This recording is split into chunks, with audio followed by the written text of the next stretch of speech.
어떤 일이 내가 원하는 식으로 되지 않는다고 해서 우리가 실망할 때가 많이 있는데, 내가 원하는 식으로 꼭 돼야지 하나님이 내게 응답하시는 거냐 하면 그렇지 않다고 하는 거죠.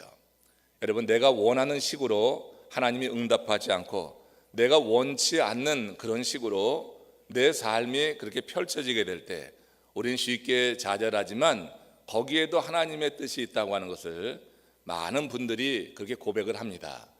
여러분, 지금 당장 힘들어도 하나님께서 나로 하여금 그렇게 몰아가시는 데는 이유가 있을 수 있다. 이것이 여러분 우리의 신앙인들의 고백이 돼야 될 줄로 믿습니다. 하나님은 우리를 더 빨리 죽이시려고 하는 것이 아니라 우리의 삶을 그 구렁텅이에서 빨리 건져내시기 위해서 우리를 조금 더 어려운 상황에 놓게 하실 수 있다고 하는 거예요. 다만 우리가 믿음을 가지고 주님의 은혜를 더욱더 대망하고 소망하고 확신 가운데 거하면은, 그러면 하나님께서 그 때를 우리에게 보여주신다고 하는 거예요. 지난 주간에 우리가 새벽에 나눈 말씀 가운데 히브리서 3장 6절의 말씀이 그런 점에서 저는 의미가 있다고 생각이 듭니다. 여러분, 이 큐티 말씀인데 같이 한번 읽어봅니다. 우리가 소망의 확신과 자랑을 끝까지 굳게 잡고 있으면 우리는 그의 집이다. 보세요. 우리가 소망의 확신과 주를 향한 자랑을 끝까지예요. 그러니까 끝까지 굳게 잡고 있으면 우리는 그의 집이라. 제가 이 말씀 가지고 내 새벽을 좀 나누면서 나름 그냥 혼자 은혜를 많이 받았어요. 우리는 그의 집이라고 하는 게 마음에 와닿는 거예요. 탈싹 달라붙는 거예요. 우리는 그의 집이라. 우리가 그의 집이에요. 누구의 집이에요? 우리가 하나님의 집이에요. 여러분, 집이라고 하는 것은 그 안에 누군가 살아가는 그런 여러분 것이 집 아니에요? 그러니까 우리가 그의 집이라고 하면 하나님이 우리 안에 사신다고 하는 거예요. 하나님이 우리 안에 살기 때문에 우리는 그의 집이에요. 여러분들이 바로 그분의 집이 돼야 될 줄로 믿습니다. 여러분들이 바로 그분의 하나님의 집이에요. 내가 하나님의 집이에요. 근데 하나님의 집이 되는 건 그냥이 되는 게 아니라 우리가 소망의 확신과 자랑을 끝까지 굳게 잡고 있으면 우리는 그의 집이 되는 거예요. 내 인생에 폭풍우가 몰아치고 바람이 불어도 우리가 여러분 소망의 확신을 끝까지 붙잡아야 될 이유가 여기 있는 줄로 믿습니다. 그러니까 소망의 확신을 끝까지 붙잡고 있으면 그 자랑을, 내가 하나님을 자랑하는 것, 예수님을 자랑하는 것, 내 이 믿음을 내가 끝까지 붙잡고 있으면 우리는 그의 집이 된다. 내 속에 하나님이 계시는 거예요. 내 속에 하나님이 계셔요. 이 말이 무슨 말이에요? 우리 속에 하나님이 계시다. 그래야지 우리가 그의 집이 되는 건데, 우리 속에 하나님이 계시다 하는 것은 하나님의 말씀이 있는 거예요. 약속의 말씀이 있는 거예요. 하나님의 약속의 말씀이 우리 가운데 있으면 우리는 그의 집이 되는 거예요. 여러분들 마음 가운데 살아계신 하나님의 말씀이 있으면 여러분들이 다 하나님의 집이 되는 줄로 믿습니다. 하나님이 되는 집이 되는데 무슨 걱정이 있어요? 하나님이 우리 속에 계시는데 하나님이 안 계시다고 생각하니까 두려워하는 거지, 하나님이 안 계시다고 하니까 의심하고 염려하고 근심하는 거지, 하나님이 내 속에 계시는데 내가 하나님의 집인데 왜 두려움이 그렇게 밀려오느냐 얘기예요. 살면서 여러분 폭풍우 칠 때 있습니다. 혼자 길을 잃고 표류하는 것 같은데, 그런데 기도했는데 기도했는데 길이 발로 나오는 것이 아니라 오히려 폭풍우 치는 것처럼 더 인생이 그렇게 막 몰려갈 때가 있어요. 여러분 간증드렸지만 제 인생에도 그런 일이 있었고, 그 길을 거쳐가지고 하나님께서 이렇게 주의 종으로 사용하시는 것, 여러분 쉽게 되는 일 없습니다. 하나님께서 하나님의 일을 위해서 부르실 때 하나님께서는 몰아가십니다. 하나님의 영광을 위해서 살라고 할 때 우리 삶을 그렇게 몰아가실 때가 반드시 있는 거예요. 그러나 그 가운데 우리가 여러분 소망의 확신을 끝까지 붙잡고 있으면은, 그 자랑을 끝까지 붙잡고 있으면, 내가 신앙생활하는 것, 믿음의 삶을 끝까지 붙잡고 있으면 우리는 그의 집이 된다고 하는 거예요. 그의 집이 되면은 여러분, 내가 그의 집이라고 하는 확신만 있으면 더 염려하지 마십시오. 그냥 완전히 맡겨보십시오. 주여 뜻대로 하옵소서. 살든지 죽든지 뜻대로 하옵소서. 그럴 때 여러분들, 하나님께서 여러분들 인생 열어가시는 것이지, 이게 여러 가지 여러분 잔머리 굴려가지고 될 일이 아니에요. 우리가 신실한 신앙생활 할 때 하나님의 역사는 반드시 우리 가운데 있다 하는 것입니다. 우리가 그의 집이 될 때 하나님의 사랑을 크게 느끼기 때문이에요. 로마서 8장 35절에서 37절 말씀 같이 읽습니다. 누가 우리를 그리스도의 사랑에서 끊으리요? 환난이나 곤고나 박해나 기근이나 적신이나 위험이나 칼이랴. 이 모든 일에 우리를 사랑하시는 이로 말미암아 우리가 넉넉히 이기느니라. 우리가 그의 집이 될 때 우리는 그의 사랑을 받는 존재가 되는 거예요. 하나님은 당신이 사랑하는 그 심령 가운데 역사하시고 그 심령을 집 삼아 거하시는 줄로 믿습니다. 사랑하는 사람하고 거하시는 거지 미운 사람하고 어떻게 있겠어요? 한순간이라도 보겠어요? 같이 거하는데 같은 집에 사는데 그렇잖아요. 그러니까 우리 하나님께서 우리를 그렇게 사랑하실 때 우리 가운데 거하시는 거예요. 그래서 그의 사랑 가운데가 있기 때문에 환난이나 곤고나 박해나 기근이나 적신이나 위험, 이건 우리 인생이 겪을 수 있는 모든 어려움을 다 여기 말하잖아요. 정신적인 것, 육체적인 것, 모든 영적인 것, 수없이 많은 그런 도전 시험 가운데서 하나님이 우리를 지켜주셔서 우리가 넉넉히 이긴다고 하는 이 고백이 가능한 거예요. 바울은 여러분 이 삶을 산 사람이잖아요. 그대로 산 사람이에요. 우리가 넉넉히 이기는 것은 미래의 일이 아니라 현재의 일이 돼야 될 줄로 믿습니다. 내 상황이 나아지면 내가 이긴다, 이것이 아니라 지금 내가 폭풍우 가운데 있지만 내가 지금 이긴다. 왜냐하면 하나님의 사랑이 내 가운데 지금 있는 것이지 미래에 있는 것이 아니란 말이에요. 하나님이 지금 나와 함께 하시는 것이지 미래에 있는 것이 아니란 말이에요. 지금 하나님이 나와 함께 현재 계신다고 하면은 현재 이겨야지 되는 거예요. 우리가 여러분 미래에 이기는 것이 아니라 현재, 고난당하는 현재, 어려움 가운데 있는 현재, 우리가 지금 넉넉히 이길 수 있는 그런 하나님의 사랑을 받는 존재임을 여러분 분명히 확신하시기를 바랍니다. 미래에 더 강해지고 인생을 좀 더 살고 영적인 수준이 올라가서 넉넉히 이기는 것이 아니라고 하는 거예요. 예수 믿음으로 말미암아 우리 주님이 우리 가운데 임재하시고 날 다스리시면은 그 순간에 우리가 이길 수 있는 능력 주께서 주신다고 하는 것입니다. 고린도후서 5장 14절 보세요. 같이 읽으시면 그리스도의 사랑이 우리를 강권하시느니라 해요. 그리스도의 사랑이 우리를 강권하시는 거예요. Christ's love compels us. 우리를 밀어간다고 하는 거예요. 그리스도의 사랑이 우리를 그렇게 강권해서 이끌어 가시기 때문에 우리가 이런 인생의 많은 일들 가운데서 믿음으로 승리하고 넉넉히 이기는 삶을 산다고 하는 거죠. 바울은 엄청난 고난을 겪은 사람입니다. 말할 수 없는 가시의 고통을 겪은 사람이 바울입니다. 하나님께서 그를 이끌어 가실 때 얼마나 험한 길을 많이 주셨어요. 근데 그리스도의 사랑에 붙잡힌 바 되니까 다메섹 도상에서 그리스도를 만난 그 경험이, 그 사랑이 그런 엄청난 그런 역경 환난, 또 자기 개인에게 찾아온 가시 같은 고통, 이런 것을 다 뚫고 나가는 거예요. 그리스도의 사랑에 사로잡힐 때 그리스도의 사랑이 compels him, 그를 밀고 나갔다고 하는 거예요.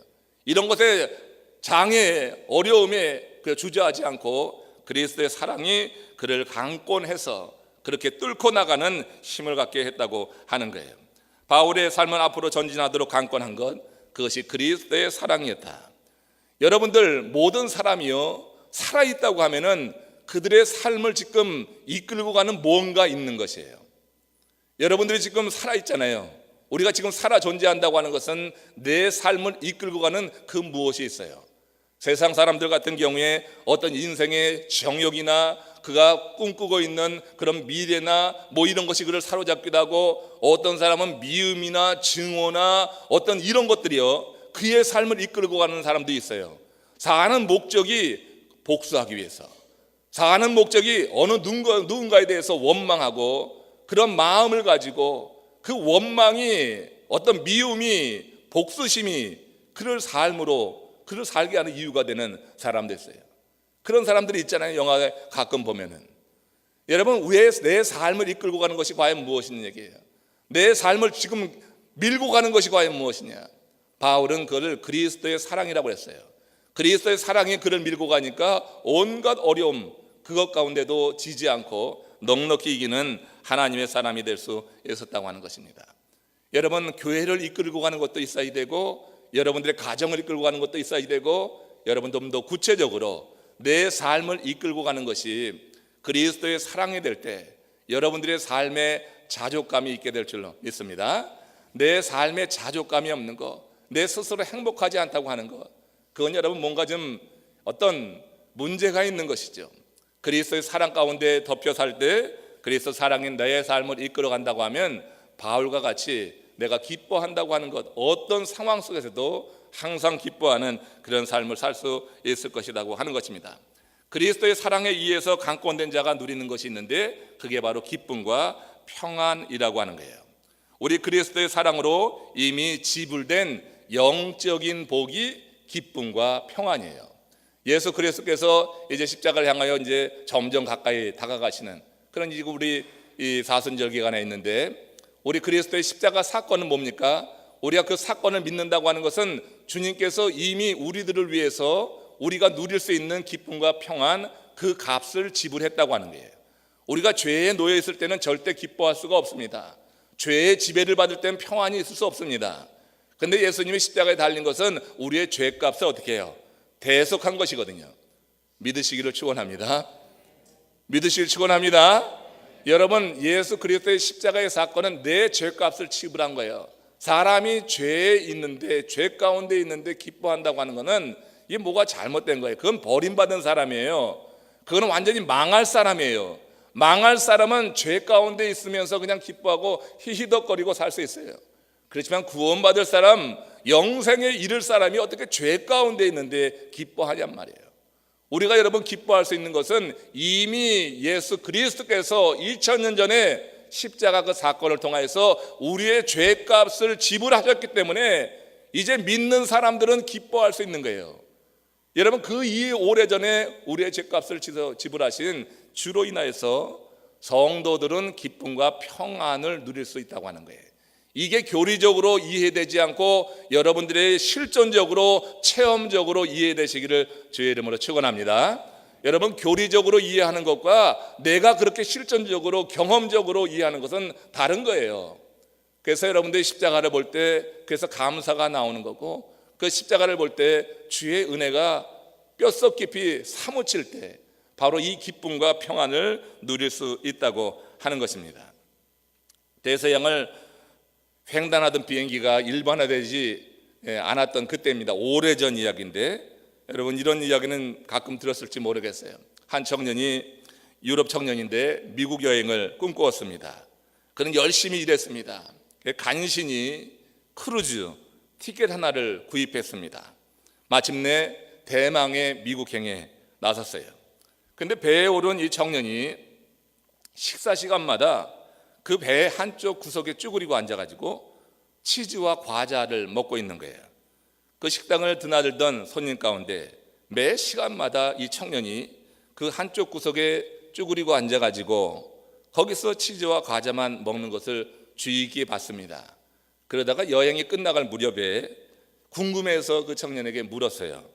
아니, 왜 연회장에 들어와서 우리와 함께 식사하고 교제하지 않고 그렇게 혼자 앉아서 치즈와 크래커만 먹느냐? 그게 그렇게 좋냐? 그랬더니 그 청년 하는 얘기가 무슨 말이에요? 누가 치즈와 크래커만 좋아하겠어요? 간신히 티켓 하나 구입할 수 있는 돈을 마련했는데, 아니, 음식 먹을 여분의 돈이 없어서 치즈와 크래커만 먹고 있습니다. 여러분들은 크루즈를 타보지 않아서 이 말이 이해되지 않나요? 여러분, 이 남부 플로리다 여기 크루즈 많이 다니잖아요. 타보지 않아도 들은 얘기는 있을 거 아니에요? 크루즈에는 여러분 그 배에 승선하는 티켓 하나 구입하면은 그 모든 거하는 동안에 모든 음식, 그 산의 진미, 그 모든 음식을 그냥 공짜로 먹는 거 아니겠어요?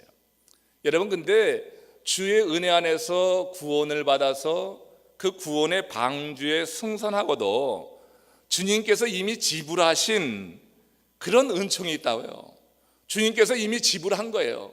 내가 예수를 믿는다고 고백하고 예수님이 내 삶의 주인이 되는 그 순간에 우리는 주님께서 이미 지불하신 그런 말할 수 없는 영적인 산의 진미, 영적인 축복이라고 할 수 있는 그 기쁨과 평안을 이미 우리가 누리는 존재가 된 줄로 믿습니다.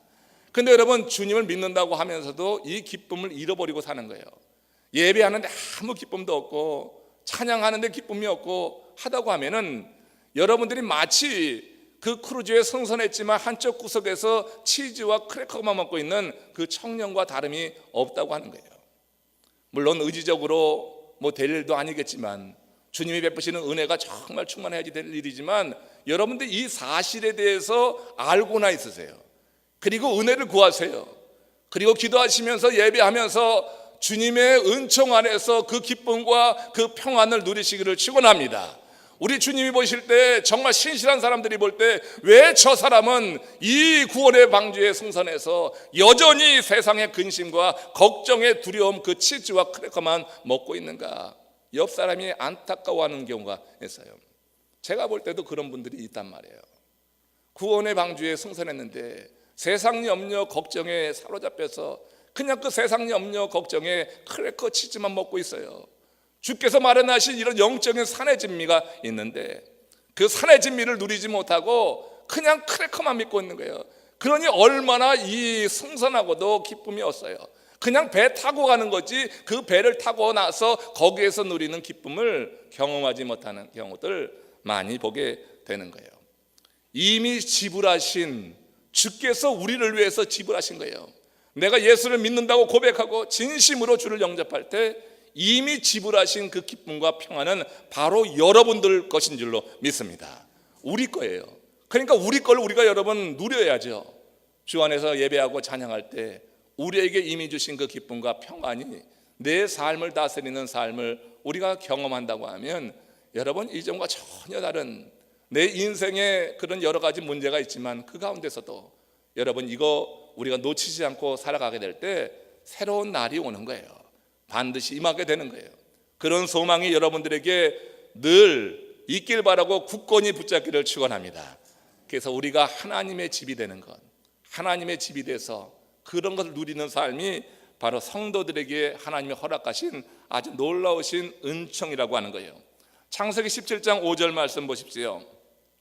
함께 읽습니다.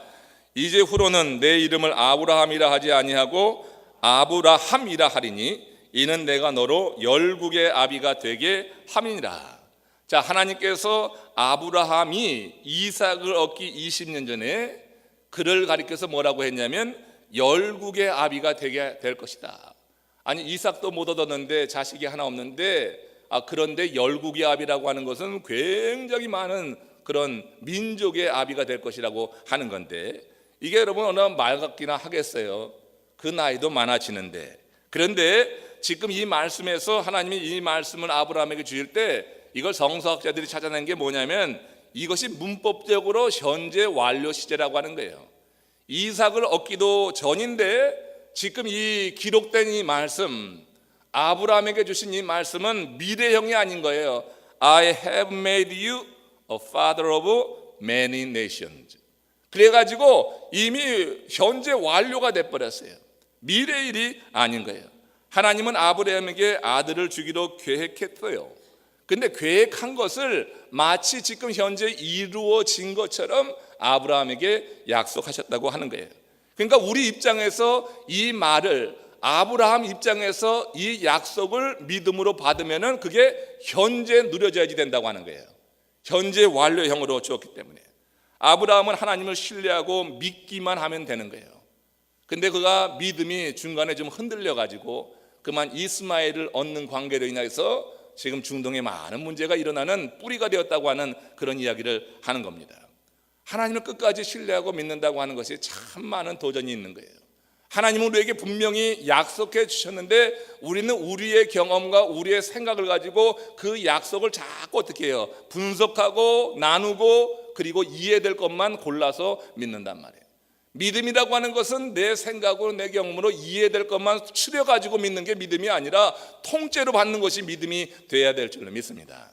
그게 믿음이거든요. 그러니까 하나님은 내가 그렇게 할 것이다. 현재 완료로 이렇게 완료된 것으로 말씀했는데 그런데 우리들은 그렇게 받아들이지 못하기 때문에 현재 완료된 그 축복을 누리지 못하고 계속해서 세상에 끌려가는 그런 인생을 산다고 하는 것입니다. 하나님은 우리에게 이미 복을 주셨는데 우리 입장에서 할 일이 있는 거예요. 그것은 자기 자신을 복받은 자로 믿고 행동하자고 하는 거예요. 내가 이미 하나님이 주신 그 복을 받은 자다. 이렇게 믿고 행동하는 것은 우리 현실의 삶에 상당한 차이를 이제 갖게 될 것이에요. 고린도후서 1장 20절에서 바울도 같은 맥락에서 이렇게 하라 그런 거예요. 바울의 얘기 한번 같이 읽겠습니다. 시작. 하나님의 약속은 얼마든지 그리스도 안에서 예가 되니 그런즉 그로 말미암아 우리가 아멘하여 하나님께 영광을 돌리게 되느니라. 하나님의 약속은 미래의 일이 아니에요. 근데 그리스도 안에서 얼마든지 예가 된다. 미래의 일이지만 그리스도 안에서 얼마든지 예 될 것으로 믿어서 지금 말이에요. 현재 그 약속을 내가 붙잡고 산다고 하면은 우리는 여러 가지 세상의 많은 일들 어려운 가운데서 지지 않고 넉넉히 이기면서 마침내 하나님께서 주시는 그 순간을 경험하게 될 것이라고 하는 거예요. 그 뒤에 있는 말씀 보면은 그로 말미암아 그랬어요. 우리가 예함으로 말미암아 하나님의 약속은 얼마든지 그리스도 안에서 예가 되니 그런즉 그로 말미암아 우리가 그렇게 믿음으로 말미암아 아멘하여서 하나님께 영광을 돌리게 되느냐. 언약에 의심 없이 반응하여 약속하신 복을 누리는 것이 어떻게 해요? 하나님께 영광 돌린다고 하는 거예요. 여러분들이 어떻게 하나님께 영광 돌리겠어요?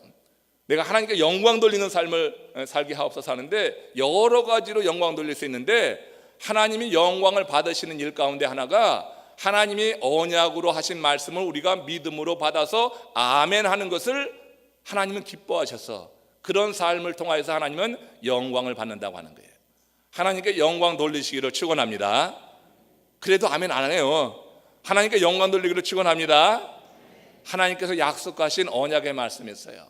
언약의 말씀이 선포될 때마다 아멘 하면은 그 자체가 하나님께 영광을 돌리는 일이 된다고 하는 거예요. 하나님께 영광을 돌린다고 하는 것을 너무 복잡하고 어렵게만 생각하지 말고 기록된 하나님의 말씀, 선포되는 하나님의 말씀에 대해서 내 중심으로부터 아멘이 나올 수 있도록 그렇게 구하세요.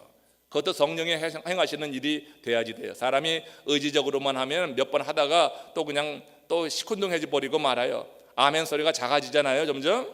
근데 그게 여러분 내 의지적으로만 하려고 하는 것이 되지, 우리 성령 하나님이 내 마음을 다스려 주시고 나를 인도해 주실 때 우리 하나님의 말씀, 특별히 언약의 말씀을 듣고 그 말씀에 우리가 아멘으로 이렇게 화답해서 하나님께 영광 돌리는 일이 가능하다 하는 거죠.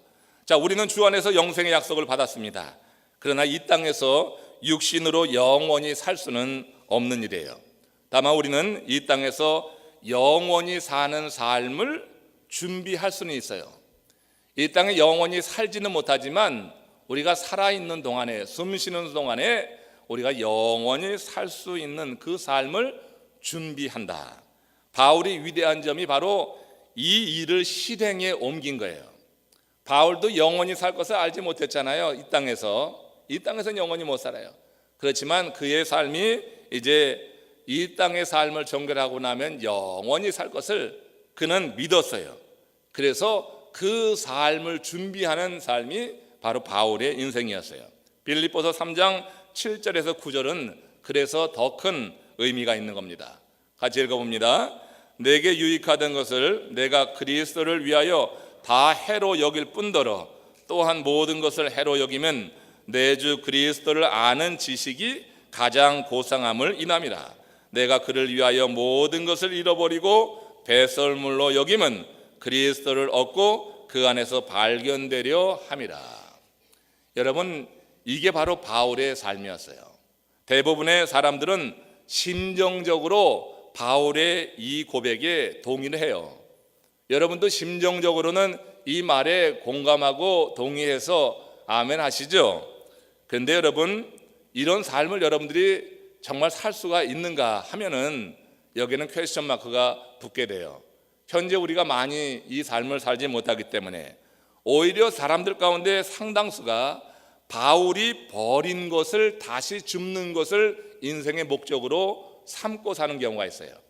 바울은 배설물이라고 해서 버렸는데, 그런데 어리석은 많은 인생들이 바울이 배설물로 여긴 그것을 오늘도 추구하려고, 그게 삶의 목적이야, 그게 그의 삶을 이끌어가는, 그의 삶을 강권하는, 세상에 그것을 추구하는 것이 그의 인생의 목적이 되는 삶하고 이 바울의 삶이 얼마나 차이가 나는 거예요.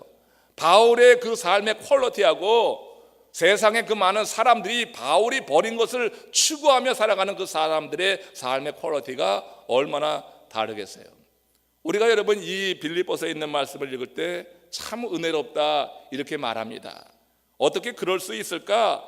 그가 얼마나 귀한 것들, 우리가 생각할 때 값진 것들을 다 버렸어요. 그러나 그리스도를 아는 지식이 고상함을 안 다음에는 그것을 귀하게 여기지 않고 잃어버리고 오히려 배설물로 여길 수가 있었어요. 왜냐하면 그리스도를 얻고 그 안에서 발견되려 합니다. 바울의 삶의 목적이 이렇게 분명했다고 하는 것입니다.